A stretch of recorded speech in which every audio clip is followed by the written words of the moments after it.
Yo, this is Chef Ricky and today gagawa tayo ng Nori sushi. Okay? So, gagamit lang tayo ng gulay sa paggawa nito. Kaya kung gusto niyo matutunan to, samahan niyo ako. And kung di ka pa nakasubscribe sa channel ko, subscribe ka na para lagi ka updated sa mga bagong videos. Alright? Ano pa? Let's go!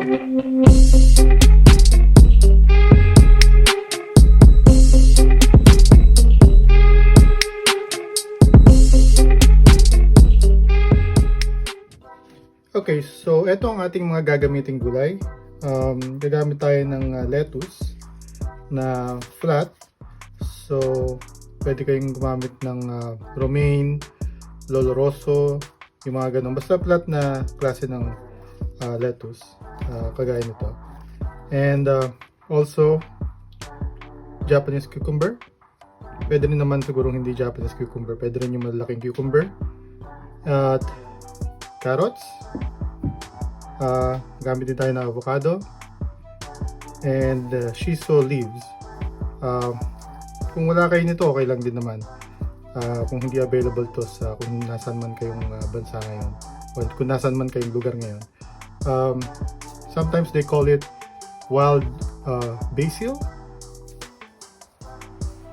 And also daikon. Now, kung walang daikon, pwedeng singkamas. Unahin na natin itong cucumber. So, ganito ang paghiwa nito. So, hiwain muna natin siya ng pa-side. Ayan. So, pagka naka-form na tayo ng ganitong klaseng hiwa, hiwain naman natin siya ng pagganto.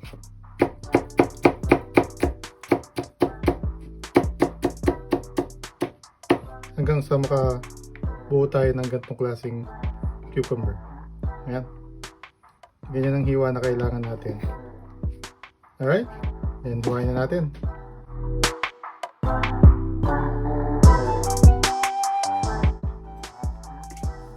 At ganun din ang gagawin natin sa carrots. Pero syempre, balatan muna natin ito.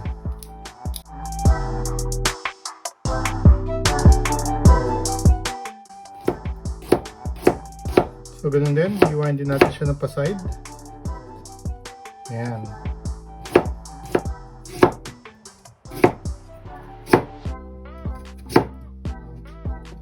Pag na-slice na natin yung carrots, hiwain naman natin ng patagilid ulit para maka-form tayo ng ganitong klaseng size.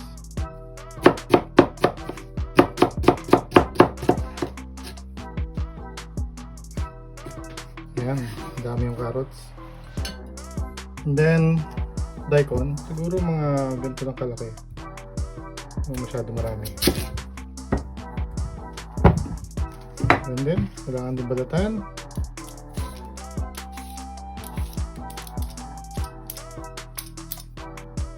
Okay, ito naman, hiwain din natin ito ng maliliit, ng maninipis. Ayan.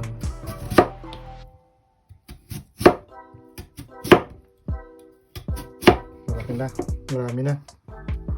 Hiwain natin siya sa gitna. Saka natin siya gagawing maliliit na hiwa.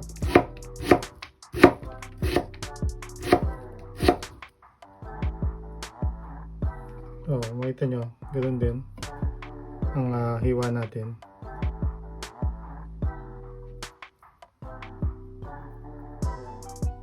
So, ayan.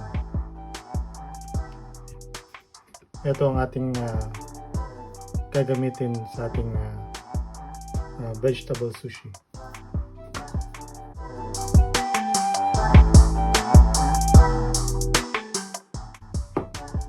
Alright, so ito na siya. Now, tingin ko masyadong parang lugi yung pipino, so dagdagan pa natin siya ng isa pang pipino.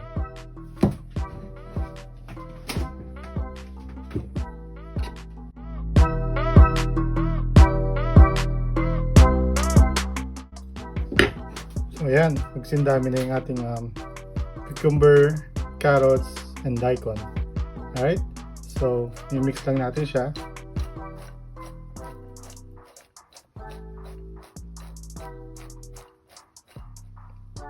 Ayan, ready na yung ating cucumber, carrots, and daikon. So ito yung gagamitin natin sa ating sushi or sa ating vegetable sushi. Okay? So start na tayo mag-form ng ating sushi.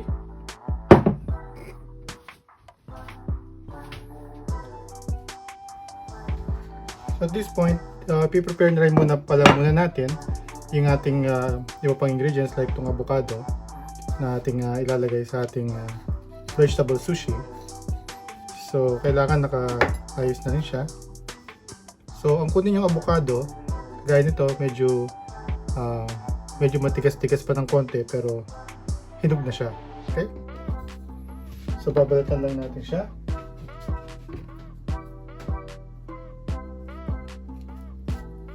So, pwedeng kumuha ng baso para gamitin nyo pang tanggal ng balat. Ayan. And iiwain lang natin siya into strip.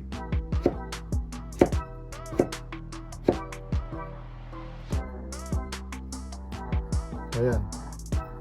So, ganito lang kadalit ang hiwa. Okay.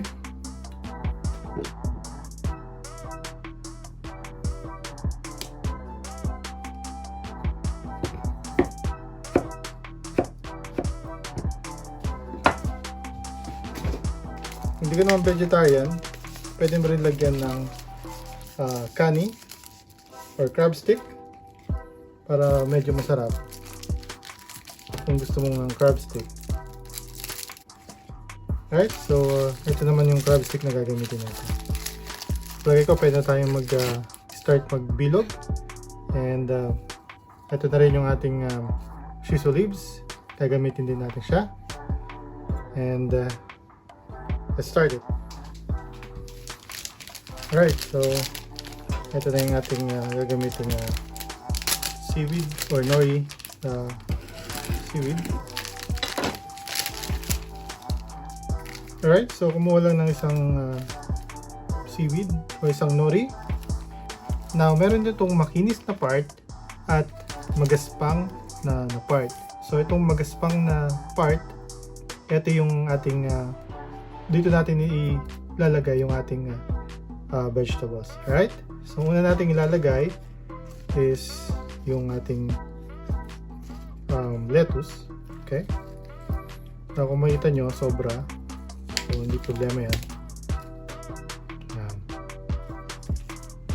And, lagyan natin ito ulit. Ayan. Siguro, dalawa na. Pwede na itong dalawa. Kaya siguro itong dalawa lang. Ayan. Hindi na masyadong makapal. Now, lalagay naman natin yung ating lagyan natin siya ng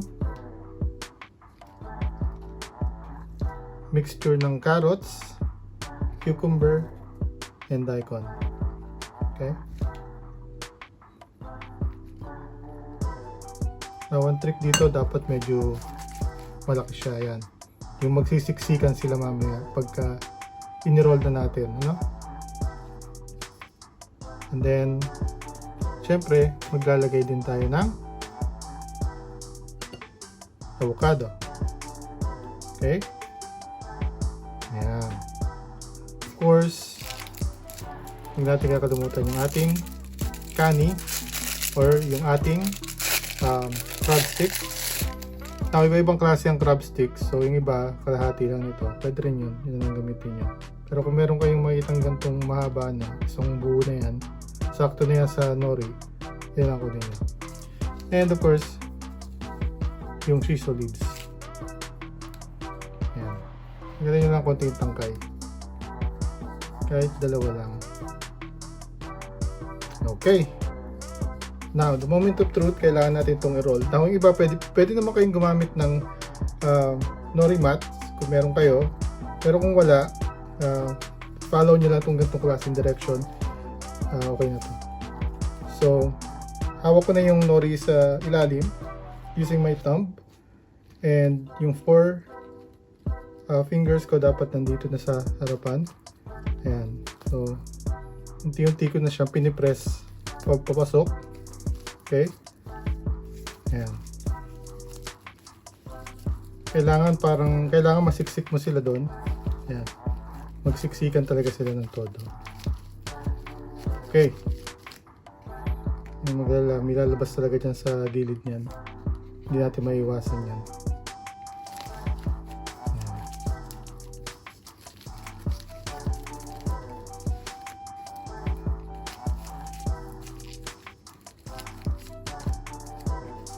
Ayan, at this point, kailangan nang basahin itong part na to. So, kumuha lang ng tubig. Ayan. Using your finger, basahin mo lang yung part na yan. Okay? And then, diretso lang sa paggulong. Ayan, balik mo lang yung tira. Yung mga lumabas, balik mo sa kanya. Okay? So, ito na. Meron na tayong vegetable sushi. Now, huwain na natin. Huwain natin sa gitna muna. Ayan. Diba? Ang ganda. Alright. So, diretso na natin yung paghiwa. Siguro mga 3. So, yung isang buong nori, 6 ang magagawa niya. Okay? Ayan. Ganda.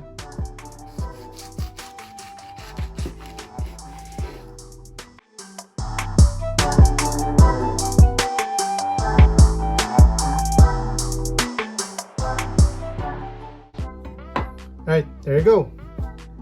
Ito na yung ating vegetable sushi. Okay? So, transfer lang natin siya sa magandang lalagyan.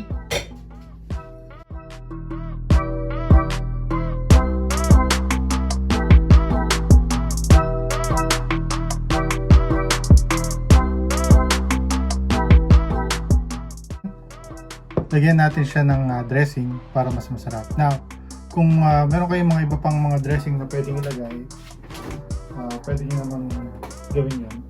Pero ako, ilalagay ko lang mayonnaise. So, lalagyan ko lang siya ng mayonnaise on top.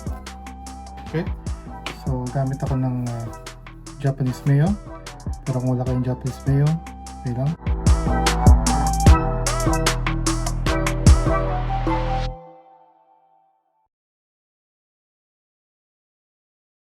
Alright, so natapos na natin yung ating Nori sushi or vegetable sushi.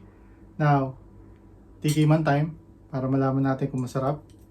Okay? And napakadali lang nitong gawin, guys. Kaya try nyo na. So, natin. Isang subo to, isang sushi.